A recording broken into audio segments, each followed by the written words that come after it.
Hello everyone, स्वागत है आप सभी का अपना यूट्यूब चैनल प्रशंसा ऑनेस्ट एजुकेशन पे। और मैं श्वेता प्रकृति आप सभी का स्वागत करती हूँ। तो अभी एनसीईआरटी सीरीज मैं चला रही हूँ और जिसमें क्लास 8 का जो है वो चैप्टर वाइज हम लोगों ने कंप्लीट किया। आज हम लोग चैप्टर 9 से पढ़ रहे हैं, जिसमें चैप्टर 2 कंप्लीट हो चुका है और आज हम लोग चैप्टर 3 पढ़ेंगे, चुनावी राजनीति। तो इसमें हम लोग जो है एनसीईआरटी बेस्ड क्वेश्चंस पढ़ रहे हैं। तो फर्स्ट क्वेश्चन आपका क्या है कि भारत में होने वाले चुनावों के संबंध में निम्नलिखित कथनों पर विचार कीजिए। तो ये जो है कथन आधारित प्रश्न है। तो फर्स्ट स्टेटमेंट क्या कह रहा है कि सभी चुनाव क्षेत्रों में एक ही दिन या कुछ अंतराल में अलग अलग दिन जो चुनाव होते हैं उन्हें आम चुनाव कहते हैं। सेकेंड स्टेटमेंट क्या है कि किसी सदस्य की मृत्यु या इस्तीफे से खाली हुए पद के लिए जो चुनाव होते हैं उसे क्या कहते हैं, तो उसे उपचुनाव कहते हैं। थर्ड स्टेटमेंट क्या है कि अनुसूचित जनजाति एसटी है ना, और आरक्षित क्षेत्र से सिर्फ अनुसूचित जनजाति के सदस्य ही चुनाव लड़ सकते हैं। और लास्ट स्टेटमेंट है कि लोकसभा चुनाव के लिए देश में को 543 निर्वाचन क्षेत्रों में बांटा जाता है। तो इसमें से कह रहा है कि सत्य कथन कौन सा है। तो ये जो चारों स्टेटमेंट है वो सभी के सभी क्या है, तो सत्य हैं, है ना। उपयुक्त सभी सारे स्टेटमेंट सही है, क्योंकि जो चुनाव क्षेत्र होता है उसमें एक ही दिन हो या फिर कुछ अंतराल में अलग अलग दिन जो चुनाव होते हैं उसे ही आम चुनाव कहते हैं, है ना। और अगर किसी सदस्य की मृत्यु हो जाए या इस्तीफा देने के बाद जो पद खाली होता है तो फिर से जो चुनाव कराया जाता है उसे उपचुनाव कहते हैं। तो ये भी स्टेटमेंट सही है। और लोकसभा चुनाव के लिए जो आरक्षित सीटें होती हैं या फिर वो एसटी के लिए हो या एससी के लिए हो या ओबीसी के लिए हो, है ना, तो जो आरक्षित सीटें होती है उस पे सिर्फ और सिर्फ जो है अनुसूचित जाति के सदस्य ही चुनाव लड़ सकते हैं, यानी कि जिसके लिए भी आरक्षित जितना भी सीटें हैं उसके लिए वही चुनाव लड़ सकते हैं। तो ये भी स्टेटमेंट सही है। और लोकसभा चुनाव के लिए देश को 543 निर्वाचन क्षेत्रों में बांटा गया है। जैसे कि सबका अलग अलग निर्वाचन क्षेत्र है। बिहार में जो है लोकसभा की सीटें कितनी हैं, तो 40 है। इसी तरह अपना अलग अलग स्टेट का जो है अलग अलग निर्वाचन क्षेत्र में जो है वो सीटें आवंटन की गई है। इस प्रकार से हम लोग देखेंगे तो ऑप्शन डी जो होगा वो सही होगा। अब हम लोग आते हैं क्वेश्चन नंबर 2 पे। प्रत्येक चुनाव से पूर्व मतदाता सूची को व्यवस्थित किया जाता है ना, वह 5 वर्ष में मतदाता सूची का पूर्ण नवीकरण किया जाता है। ये तो पहला स्टेटमेंट हो गया। सेकंड क्या कह रहा है कि 18 वर्ष की उम्र में प्रत्येक नागरिक को वोट डालने का अधिकार प्राप्त हो जाता है, जबकि विधानसभा के चुनाव में उम्मीदवार बनने के लिए न्यूनतम आयु 25 वर्ष है। ये 2 स्टेटमेंट यहाँ दिया गया। इसमें से भी हमें सत्य कथन का पता करना है कि सत्य कथन कौन सा है। तो क्या है कि भारत जो है प्रत्येक अगले चुनाव तक कुछ लोग मतदाता बनने की उम्र में आ जाते हैं, है ना, और इसलिए प्रत्येक चुनाव से पूर्व मतदाता सूची को सुधारा जाता है।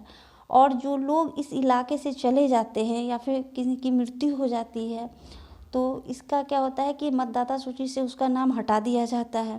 और हर 5 वर्ष पर मतदाता सूची का नवीकरण भी इसी संदर्भ में किया जाता है।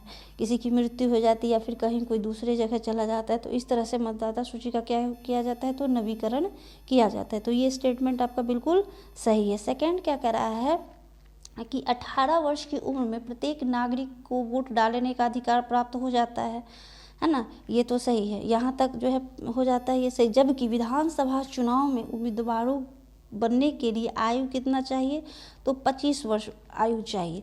तो ये भी स्टेटमेंट आपका सही है। तो विधानसभा चुनाव में उम्मीदवार बनने के लिए कितना आयु चाहिए, 25 वर्ष चाहिए। लेकिन अगर राज्यसभा इसमें तो राज्यसभा में उम्मीदवारी के लिए कितना उम्र चाहिए, तो 30 वर्ष। इसको याद रखेंगे।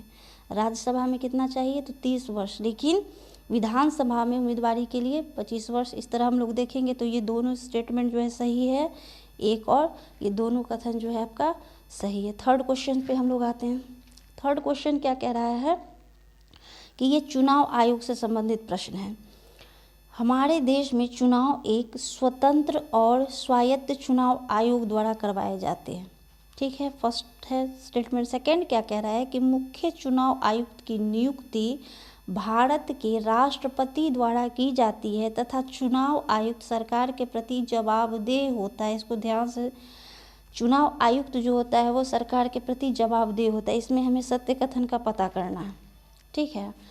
तो भारत का चुनाव आयोग एक स्थायी एवं स्वायत्त संवैधानिक निकाय है जो देश में चुनाव करवाता है, ठीक है। स्वतंत्र भी और स्वायत्त चुनाव निकाय है। तो पहला स्टेटमेंट क्या हो जाएगा आपका, तो ये तो बिल्कुल सही है, ठीक है। सेकंड क्या कह रहा है कि मुख्य निर्वाचन आयुक्त जो होता है उसकी नियुक्ति कौन करता है, उसकी नियुक्ति राष्ट्रपति द्वारा की जाती है। यहाँ तक तो सही है कि उसकी नियुक्ति किसके द्वारा की जाती है, तो राष्ट्रपति के द्वारा की जाती है। लेकिन चुनाव आयुक्त जो है वो सरकार के प्रति जवाबदेह नहीं होता है। सरकार के प्रति वह जवाबदेह क्या होता है, नहीं होता है ना। तो इस तरह हम लोग देखेंगे कि ये दूसरा स्टेटमेंट गलत है, तो सत्य कथन केवल क्या हो जाएगा, एक, ठीक है। अब हम लोग आते हैं क्वेश्चन नंबर 4 पे। यह है आचार संहिता से संबंधित, कि आचार संहिता के उल्लंघन से संबंधित यह प्रश्न है दिया गया। तो पहला क्या कह रहा है कि मतदान के तारीख से पहले मंत्री द्वारा अपने निर्वाचन क्षेत्र के लिए नई रेलगाड़ी को हरी झंडी दिखाकर रवाना करना, ये आचार संहिता के उल्लंघन से संबंधित है कि नहीं, यही प्रश्न है, ठीक है। सेकंड क्या कह रहा है कि उम्मीदवार द्वारा वादा करना कि चुने जाने पर वह अपने निर्वाचन क्षेत्र में नई रेलगाड़ी चलवाएगा।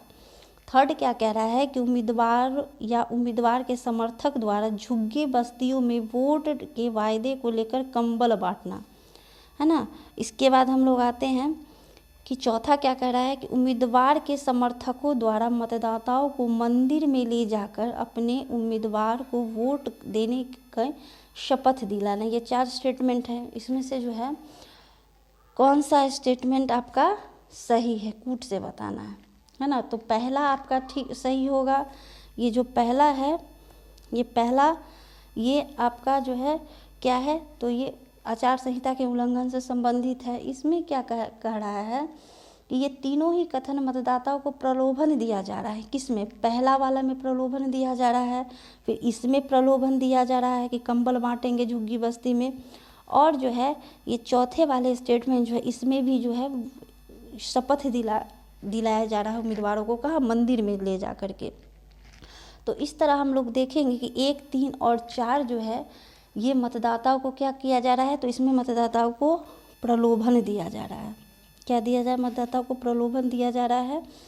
तो इस तरह हम लोग देखेंगे तो सी जो है वह कथन है, जबकि कथन 2 चुने जाने के बाद वादा पूरा करना, इसमें क्या कह रहा है आपका कि अगर चुने जाने पर वो वादा पूरा करेगा, है ना।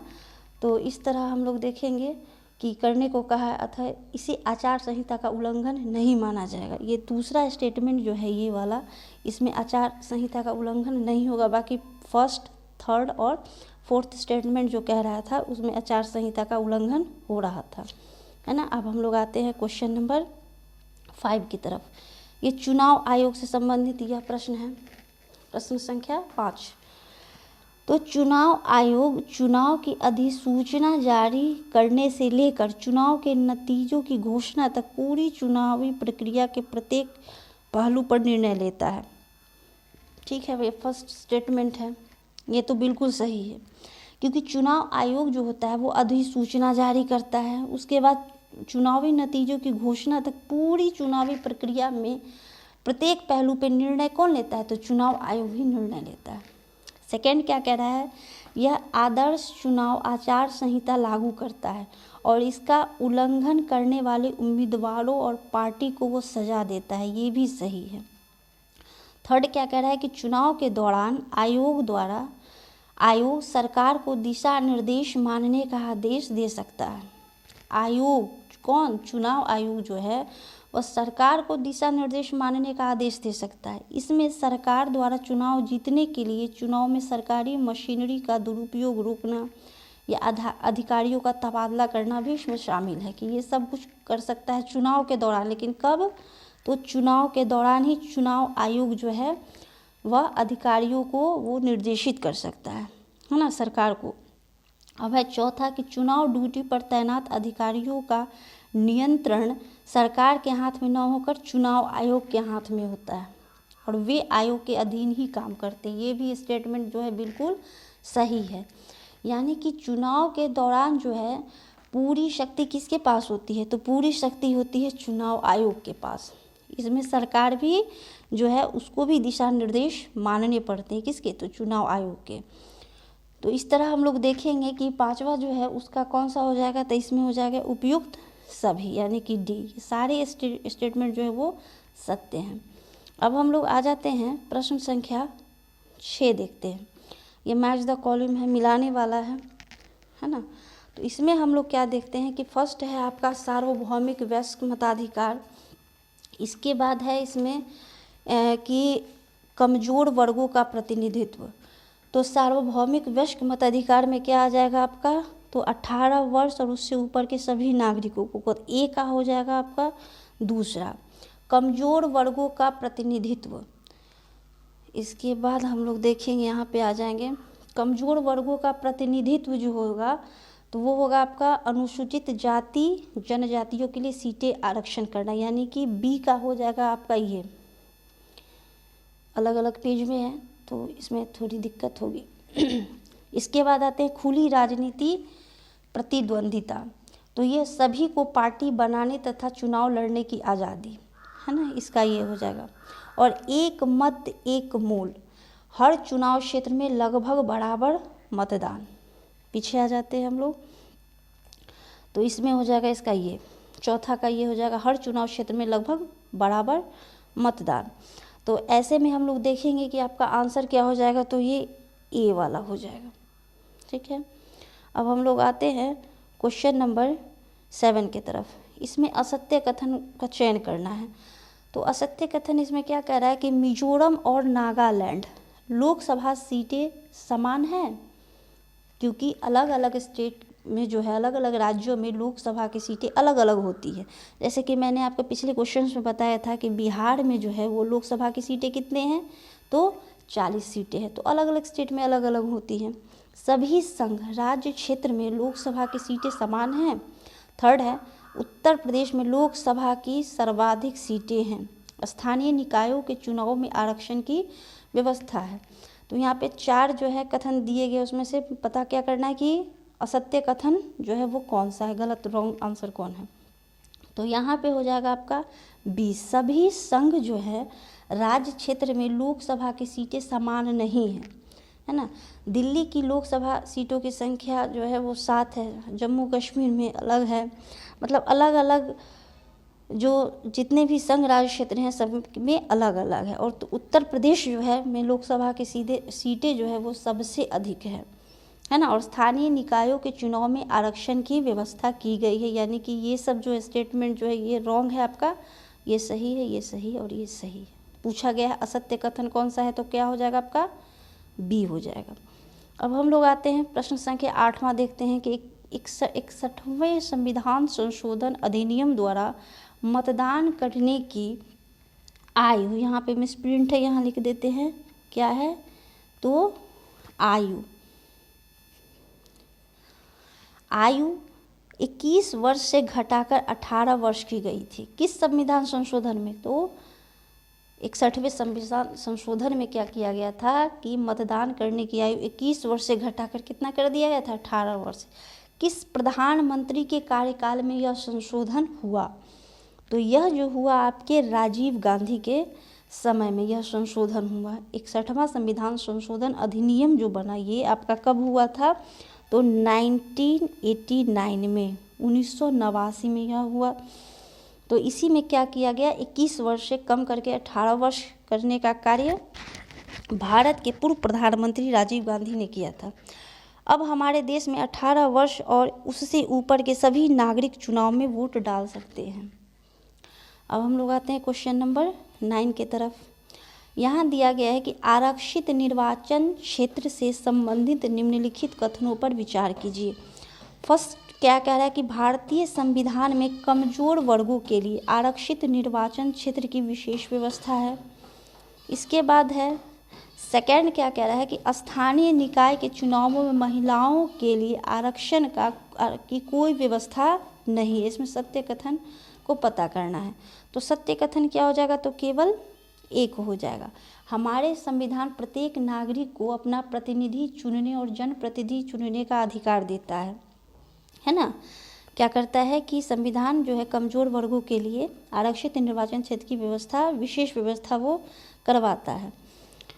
और इसके बाद जो है कि यहाँ क्या कह रहा है सेकेंड वाले में कि भारतीय संविधान में कमज़ोर वर्गों के लिए आरक्षित निर्वाचन क्षेत्र की विशेष व्यवस्था है और स्थानीय निकाय के निर्वाचन क्षेत्र में महिलाओं के लिए न्यूनतम 1/3 सीटें आरक्षित है। कितने, तो 1/3 सीट जो है वो आरक्षित है। यहाँ कहता है कि आरक्षण की कोई व्यवस्था नहीं, इसलिए यह रॉन्ग हो जाएगा।